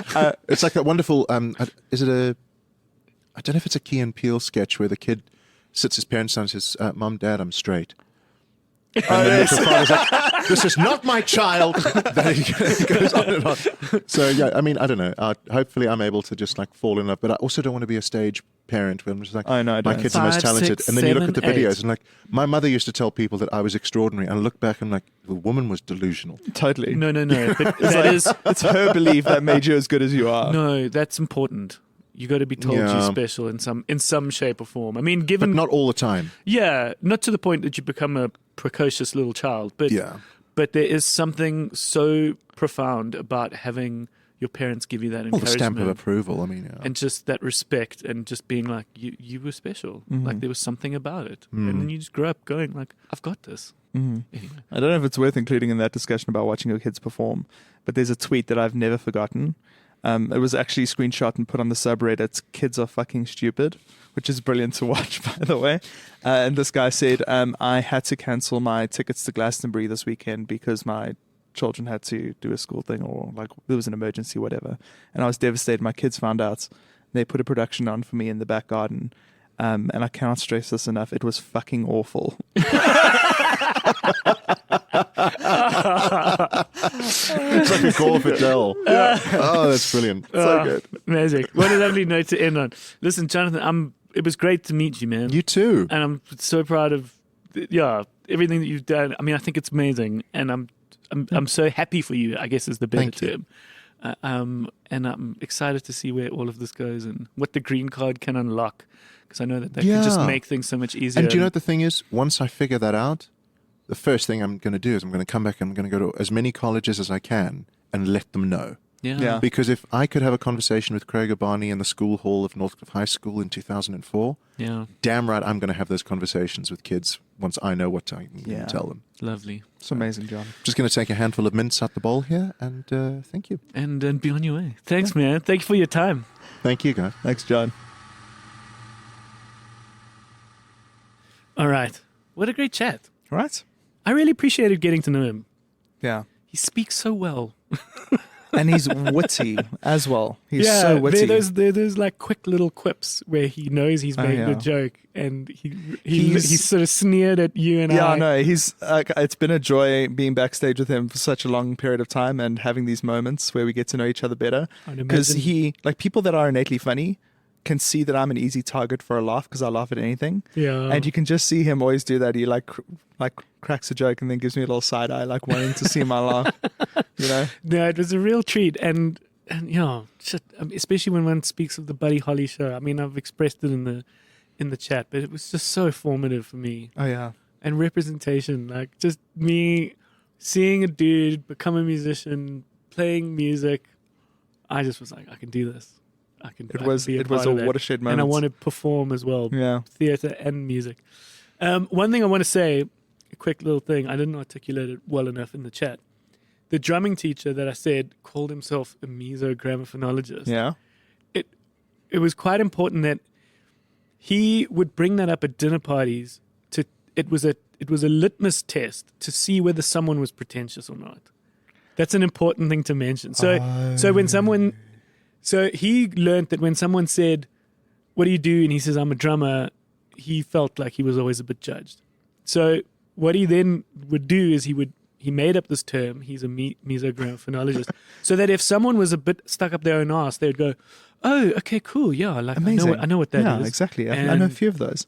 But the people that were like, What's that? "What is that?" Is and that a then thing? then he'd be like, "Okay, I'm a drummer. I make it as a joke," and that was his way of testing wwhether someone was pretentious or not. Interesting. It's Which was a interesting how we funny- do that, right? Funny thing, yeah. Wow. What do you say you are? It's quite hard to say. It is quite hard when people ask me because I'm kind of just like, I teach English online, I'm a session bassist, and I sometimes direct. Yeah. And I must like condense that. I'm an artist. I'm a storyteller. I tell stories with my music. I remember someone once at the bioscope Nonsense. just referred to himself as an entrepreneur. And I was like, oh, no, bud. You're going to have to do better than Yeah, that. you're gonna have to do better. I'm sorry. That's when Like, what are someone's. you, I've seen entrepreneur? that. I've seen Tinder conversations screenshotted on Reddit where people say I'm an entrepreneur. It means, oh, so you're unemployed. No. You know. No. Cool. So what I liked about this chat, Yeah. and I think this is proving a little bit of an evolution in our conversations with guests, is I'm trying to actually flavor their life story with their love of cinema. And I'm trying to bring cinema into the conversation. Yeah. I don't know whether you felt it, I can't see it happening. but this is what I realized would be the best way to fuse cinema and film and TV shows and what the video store is all about into these guest chats. Because I think as I've done a bunch of these now, I've come to realize what I think is interesting is going at a certain point in your life. Like, what was the movie that was there? Like, what were the movies that shaped you, especially Yeah. for the people that have become creative people in the sense that they've output Yes. work or they had a certain kind of creative vision? You know, what were the films that shaped you? I think It's that's quite a thought. I think that's quite a cool thing. I've really loved the podcast Desert Island Discs. And what I've loved about it, okay, for those who don't know, it's a very simple format and they've been doing it long before podcasts even existed. It's the BBC. They take someone who's interesting and they say, you are now going to be cast off to a desert island. What are the 7, or I think it's 8 songs that you would take with you onto the desert island? And it's interesting to go, oh, he chose that. But what's more interesting is why. Yeah. And these people, famous people, I mean, it's a great podcast, give you so much more than you'd ever think. They actually become quite vulnerable and they open up quite a lot of themselves. And I think there is the interesting nugget. Yes. Whether you're a fan of that person or not. If you are a fan, it's even better because now you are understanding your favorite filmmaker or comedian or musician a bit better. But more just understanding just humanity and how people work. And I find that interesting. That's very Hey, cool. It's so true that we can have those little watershed moments when we watch movies, you know, and I think it's also a social thing when you're introduced to people. And like someone says to me at a party, I love Old Boy. And I go, oh, do you? You know? Yeah, you we're get that. now connected. Yeah, we're connected like this. I don't know you, but we're there. Speaking of Old Boy, Oh, yeah? the Bioscope is going to do a special 20 anniversary remastered edition. Yeah, of because Old they're Boy. re-releasing it this year. It's 20 years. I've been searching for a Blu-ray copy of Old Boy for the longest time, Yeah. and it hasn't been restored, and it's finally fucking happening. It's finally happening, and tickets are already on sale for a dumpling box screening in August. The Brilliant. 18th, Friday the 18th. I'll still be in Cape Town. I know, but we're going to do more screenings of it. The film, it's being released by a very cool distribution company here in South Africa, and they know me, and they know that this film, especially this re-release, is perfect for the Bioscope. So they're Amazing. allowing me to do many screenings. If those people are listening, I love you. No, Old Boy special, and I think exactly that. Yeah. So here's what I'd like to propose, and I think maybe you and I can do this for this cash up chat, just Okay. to experiment it. Okay. I've given this a bit of thought. Yeah. I think there are 3 significant layers to our onion, our Oh, yeah. life, our stories, our how we build ourselves as people, Yes. in terms of our opinions on music and art. Okay. I'm just laughing at The White Lotus because Jennifer Coolidge has a line where she's like, and that's it. That's the center of the onion. That's who I really am. Well, So there it's we that. go. Yeah. And I think the first layer of the onion is when you are becoming a personality for the first time, which is young, like 4, 5, 6, 7. Sure. Like you are speaking, you're asking your parents questions, you're watching and you're consuming and you're getting your first taste of like media. So I think that could potentially be an interesting one to go, well, what was that childhood all-time kind of favorite? Damn. I think it's a few for me. Yeah. But I'm trying to think of the significant ones, like the big ones. Yeah. And I remember being obsessed with The Bug's Life. Okay. See, Pixar here's film. our different timelines. Jesus. So 1997 very- when I was 6. Yeah. And yeah, I would draw incessantly. I would draw Hopper and Flick, get the McDonald's toys, but then I'd also start collecting locusts in the garden. Because I don't know why there were locusts in my garden, but I was obsessed about collecting them. Oh, it's a Hopper, kind of thing. Okay. Wow. It got me curious about that, yeah. Mine was. I remember watching it in cinema. All Dogs Go to Heaven. I saw a clip of that on Tumblr Which the other is day. fucking sad. That looks terrible. I haven't seen it. It's about German Shepherd going to heaven at the end, right? He dies and he goes to heaven and it's all about heaven and hell and mortality. Yeah. And for a young kid. That's some heavy stuff. Yeah. Yeah. I remember being kind of traumatized by it. But that and perhaps the big one for me was probably Home Alone. Really? Watching the first Home Alone and then going with my friends. I remember an exciting day in the holidays was when we went to go watch Home Alone 2. Okay. And it was amazing. What was the highlights? I loved the inventiveness of it. I loved how he built those contraptions. I thought that was quite cool. It sort of played into my idea of why I loved Donatello so much in Ninja Turtles. Because I liked how he was smart and he could produce. Interesting. And he could make. Because you're a maker. I think that's it. You're a maker. Yeah, like the guy who says, I'm an entrepreneur. Like, you have that spirit in you. It's like you're an ideas guy. You're like, I want to do this. Not just the thinking. I've taken great joy in making. When I was in film school, I loved holding the DVD because I would design the cover. And for me, that felt as cool as actually making the film was making the cover, publishing. That's why I love limited edition. I get to make clothes. I get to touch them. Yeah. Something you can hold. Yeah. That's amazing. That makes That's an sense. interesting thing to note. I think my fandom started with Star Wars when I was 8 in 1999. Star Wars Episode 1 released. So made for young boys. Yeah, I see. I was in the high young school. boy. I started high school.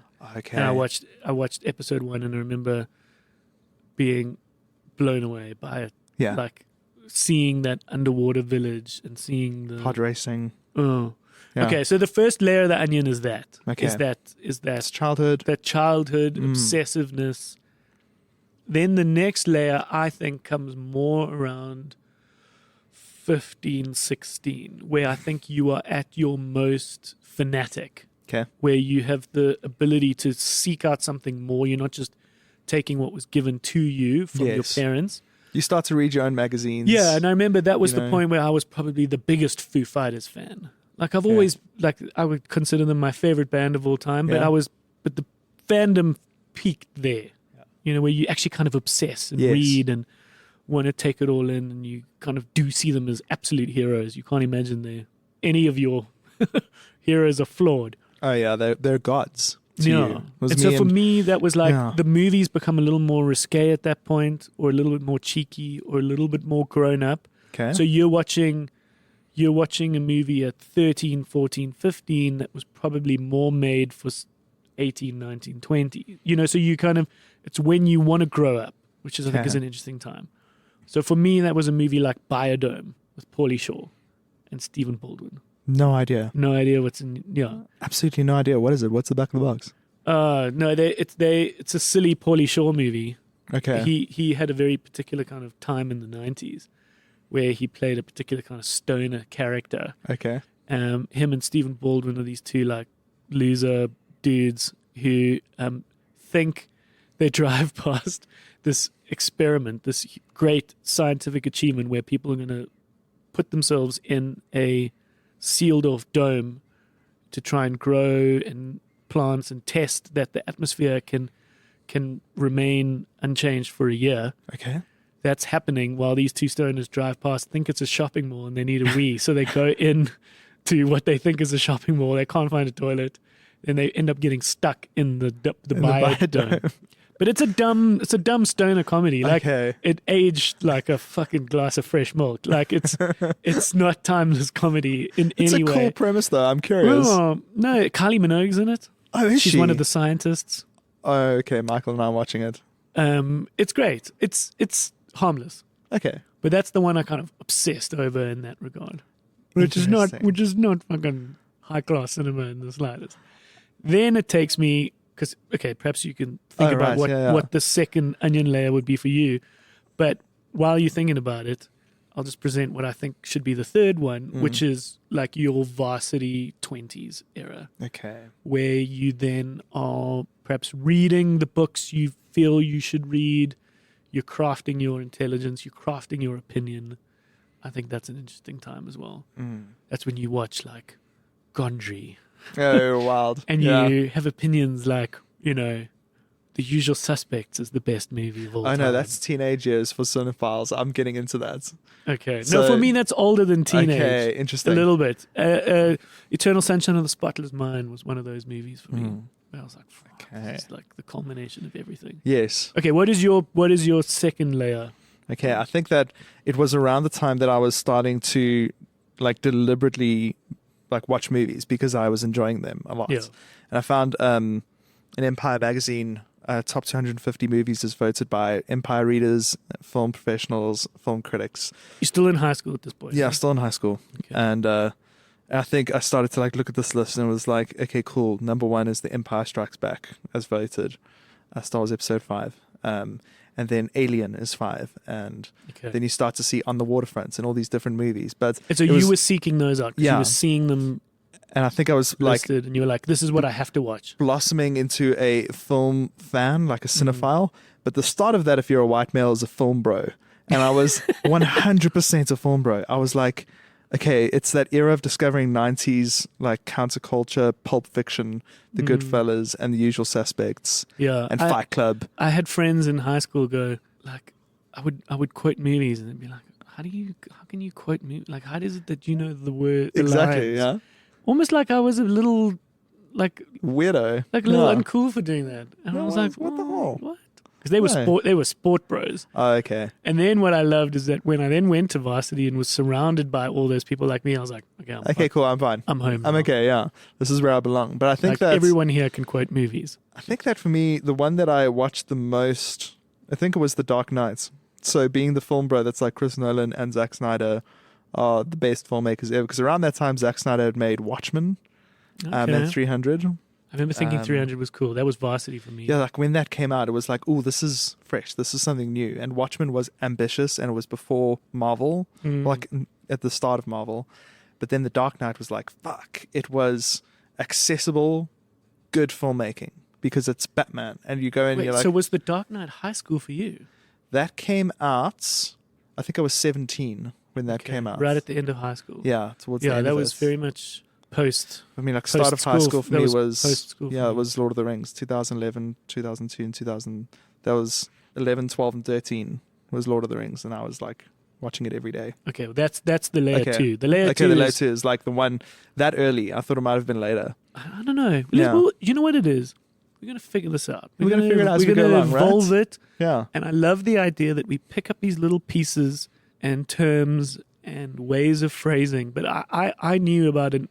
I'm trying to think I think I first tried it with Chris Chameleon. But the idea was that like as these interviews with guests have evolved, I've tried to sort of weave this in. But I think we can probably look to make it even more formal as we go. Yes. Like as we problem solve a way around them. Yeah, So- or just it can help also give people a structure that I think they can then cling to, and they can not rely on, but they can come to enjoy. Yes.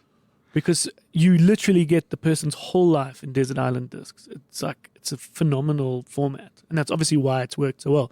So I don't want to do the exact same thing. Yes. So it's not necessarily the films that you want to keep forever, but I like the idea of me going, well, we can rent that for you.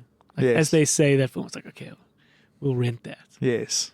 You know, do you want to watch it again? Cool, we'll rent that. Now, Or, would you watch it again? you know, and then the other one is that if you really love that, did you catch that at the time? No, you don't know that one. Shit. Okay, well then we'll rent you that. Interesting.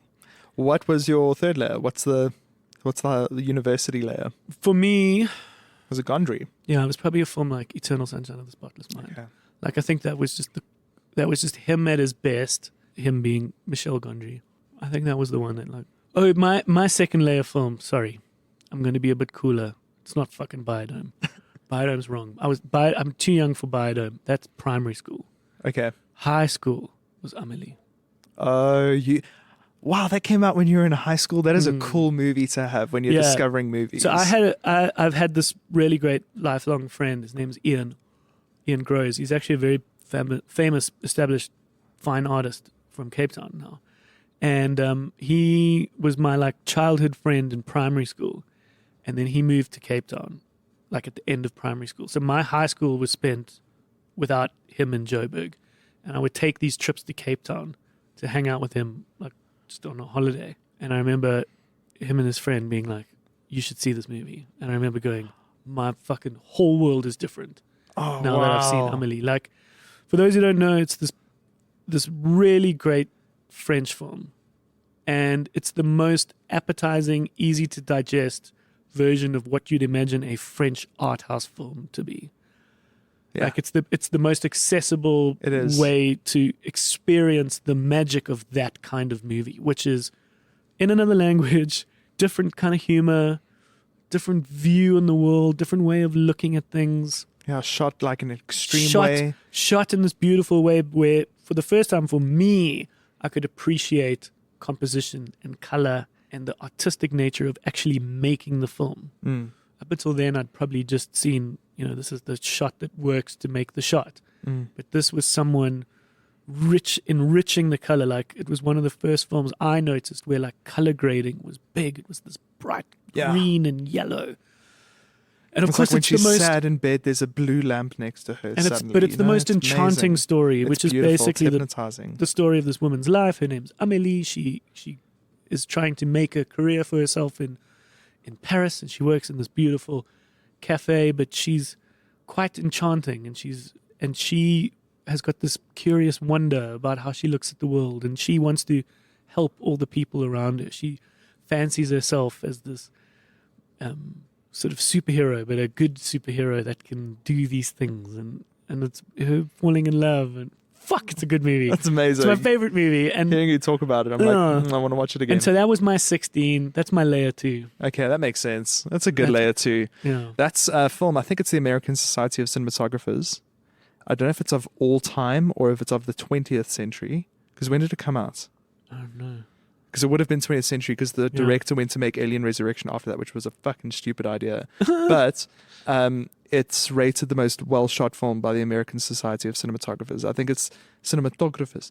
It's that and The Assassination of Jesse James by the coward Robert Ford, by good old Roger Deakins. Okay. Those are the two movies I remember seeing on that Deakins list. being the cinematographer, Yeah. and then whoever shot Amélie, the Yeah, I next can't film he remember. shot was Alien. The director, the You're next talking film he about the made. director. Jean-Paul Junet. Take a French art house director and put him at the helm of an alien horror. It's like, No, that's not going to work. And that's a good idea actually for another discussion of type of movie because we've got to get onto our third layer. But the naughty movie that you watched when you were far too young, or like not naughty in terms of sexual, but like but R18. Yeah, we've been speaking about that. Where Okay. along the way those are the bonus questions. Okay, because Which was, that what was the for movie me you were was too young that to was watch? Alien Resurrection for me. For mine, it was fucking Alien 2. Weird. What? Both, No ways. both that and Poltergeist, Okay. where I was like kind of locked in a room by an older family friend, What? a whole bunch of us. You know when like the families get together for a dinner, Yeah. and it's very exciting because they all bring their kids. And their Yes. kids are your chummies, and you do things. You Yes. make up plays, and you run around the garden and Yeah. do things. And And they decided to and make this, you guys we watch. we were watching TV in what is my dad's study, and we were watching Police Academy, and then the one older cool. kid realized on the other channel was Poltergeist, and he stole the remote, Oh no. and he was like, everyone's going to watch Poltergeist, and we were like, oh my god, and the fucking thunder and lightning got closer and closer, and the kid goes into the TV, and I was like, no, You're a little bit scared. no. Yeah, I was a very horror-fearing kid. Same. I wasn't desensitized in the slightest. Same. My cousins came over from England. They'd immigrated when I was 8, and we were best friends. And they came back when we were like 11. And then somewhere around there, I'm not sure. And he was like, "Dude, you have to watch this Alien movie." And we were like, "We're not allowed to watch that. It's R18." Yeah. And he was like, "No, you need to watch this." And I was just like, Oh, God. terrifying me to the bone. Yeah, just like sleepless nights. Yeah. But this has come up on a few video store chats. Really? So I think it's a good one. question. It's a good one to hold on to. Yeah. Let's wrap up with the third layer. What's your final layer? Yeah, for me, it's Eternal Sunshine. Oh, it's Eternal Sunshine, 100%. Yeah. What did it change about your worldview, do you think? Like, Well, I just love the DIY nature of it. So Michel Gondry used visual tricks throughout, and how that's we were insane in that traveling movie. through his memory, but that was As it's made disappearing, physical, right? and as it was disappearing, and Fuck. um, Yeah, that one shot of the parallel on the sidewalk where there's like a car crash and then he goes again and walks left of frame and we track left and there's something different. You track right, there's something different. It's like it was there's all this very sidewalk practical shot. as well. A lot Yeah. of Gondry stuff. It's like So really impressive. Michel Gondry is a French filmmaker. He was famous for a bunch of very cool music videos, the biggest ones of which were Daft Punk's Around the World, a lot Oh, of Chemical legendary. Brothers, a lot of White Stripes. Hmm. But it was all very like practical, stop motion, in-camera stuff, which is what we've been speaking a lot about recently, which is, Yeah. you know, what people can really appreciate the accomplishment of. So it wasn't the CGI thing. Yeah. But just everything about Eternal Sunshine's great. Just the writing, Yeah. It's amazing. I remember soundtrack. I was late to that one. It's Charlie Kaufman. He Yeah. wrote it. So all of that Charlie Kaufman stuff was very much my third layer. Oh, Being John amazing. Malkovich, Big ideas. adaptation. It's like changing form because that deal, like Charlie Kaufman, deals a lot with interrogating like the structure of movies, and he changes it. It's like Yeah. breaks fourth wall, or it breaks dimensions, Yeah. or it Yeah, changes it's wild. structure, and it Very- goes meta. very, and it's very challenging. Yeah. What was your third layer? Heartbeats The fuck's that? by Xavier Dolan, the darling of Cannes Film Festival. No. And I remember like when we were, How do I not know about this? I don't know. The film. Yeah, and Heartbeat. he is a very beautiful looking Canadian man, and I think Did it that was have something to do with around. it, Cole? It was definitely. As we start exploring it was sexuality? university, and I came out of a very Christian environments where I was like literally voted the best Christian at school. Christian. I love how that's a competition that gets a prize. No, it's not a competition. It's like an annual part of the annual award ceremony. It's like best Christian character award, and as voted on by peers and teachers. Now you see, how interesting is this? You're talking about a film, and we get that out of you. Yeah, I didn't even fucking know that, and we are wild. We've chummies had so for- many discussions about this. This is what's I good haven't about. told you my joke about that. So I was the school pianist, so I'm sitting there playing piano, and I sit at the piano for the whole ceremony in front of the whole school, and then Grade 10 Christian Character Award goes to Cole Matthews, and then I'm like, I'm not kind of not paying attention, and then she goes, Cole, and then I like me, like in shock and horror, Yeah. knowing the depths of my like gay lust, and I like walk up stage and get this award in front of the whole school. And then that night I went home and cranked to gay porn because everyone was like, "You're such a good Christian." I was like, "I don't like gay porn." Yeah, You that's cranked. cry wank. Jesus Christ. Sorry, listeners. Oh my God. Okay, Sorry, we children. No, but listen, we're getting to know Cole here. Yeah, so obviously second year in film school, my parents had gotten a divorce at the start of the year, and it was like led to a huge identity crisis. I just had my first breakup, heterosexual relationship breakup, and yeah, it was like a lot going wrong, and I was a very depressed young boy. And But I you were was, the best Christian. I was the best Christian, man. And then I was That was a I was present in- for me. I was at art school and discovering cinema and discovering French New Wave and discovering Art House. And then I saw a photo of this director, and it's like Xavier Dolan. I was like, who's he? Yeah. He's cute. And this guy, before he was like 20 or something, or 22, you love it so much. Sorry. He received 2 standing ovations at Cannes Yeah. for his first 2 movies. And one of those was Heartbeats. I think it might have been his second. I'm not sure. Okay, I But need to watch Heartbeats Heartbeats now. is a love triangle movie. I've got a feeling this came up. Layla, the producer from Yellowbone, Oh, yeah? our episode with her, I'm pretty sure she said Oh, really? she said this as well. It's a beautiful love triangle movie through the eyes of like a gay man and his best friend. So like he's her fag hag basically, Yeah. or she's the fag hag. Sorry, and they both fall in love with this Adonis, this young man, and it's about who's he in love with? Is he in love Yeah. with me? But it was like the first time I was seeing like gay sexuality expressed so explicitly in a movie, and it wasn't even that explicit, but it was No. still like shameless. And seeing the desire of men and women, and then I was like, oh yeah, I'm bisexual. Cool. That's when I discovered that. Yeah. What a great answer. Yeah. This is gold. Do you think do you think us saying layers is maybe a nice way of putting Maybe. it? First layer, second Maybe. layer, third layer? Going with the Shrek Going with the onion metaphor. analogy? Ogres are like onions. We'll try that. Yeah. Okay. Listen, I think let's wrap it up there. That was fucking good. Awesome. It was constructive as well. I'm so and glad. thank you for everyone for coming along on this journey as we evolve our conversation. and our Hopefully podcast. people are listening and they can give us opinions. I've What do got- you think we should do? I've got some really great guest chats lined up Awesome. to record, and Nice. and I'm going to test this on them, and hopefully people will start seeing The value in it. this being weeded into the episodes. We've obviously got a few banked where this is diluted, but you'll now see that we'll give this a try Cool. and kind of evolve the chat in this regard, which is exciting. All right, Kolsky. Great. Thanks, man. Thanks for a nice day at the office. Yeah, it was wonderful. And we'll see you soon. Thank you for listening, everyone. Come again next week. Yeah. It's quite simple. And Yeah. we have ourselves a home base, which is the videostore.co.za. Over there, you can find all the platforms. If you don't subscribe to us already, you can find that and subscribe. And then please chime in on all our social media stuff. The links are all there on the home base. And we just love the fact that more and more people are posting on our Facebook group, chiming in. A friend of mine, shout out to Catherine if you're still listening at this point, a really good friend of mine, listens from Munich. Oh, thanks, Catherine. And it is very nice to hear from all our friends around the world as Mine well. are in South Korea listening. Reinhardt and Maeve. Oh, Yeah. shout out. All right. Thank you, everyone. And listen, all the best. Yeah. See you again next week. Yeah. See you then. Bye. Bye.